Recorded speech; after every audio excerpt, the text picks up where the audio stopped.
And as a father of 4 girls, I wanted to ask you, what's the biggest thing you've learned about yourself by being a father? It's amazing. Like when you become a parent, things become much more, life becomes, it lines things up for you a little differently, right? Like before you have kids, me and my wife, we can travel anytime, there's work and, you become you have a very clear focus. It's not about you guys anymore, right? And so that shift, it's a big one.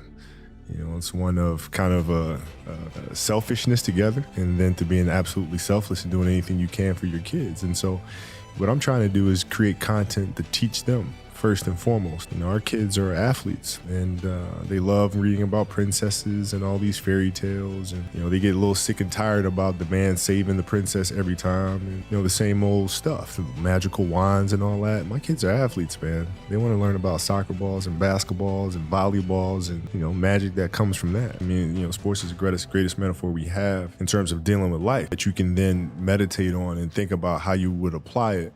I mean, you're faced with challenges moment to moment. You're faced with pressures and anxiety. So you have to live it. And when you practice those things, you become better at it. But I just feel like in this day and age, our children have become less imaginative about how to problem solve.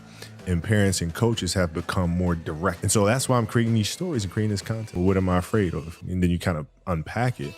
And then it gives you the ability to look at it for really what it is, which is nothing more than your imagination running its course,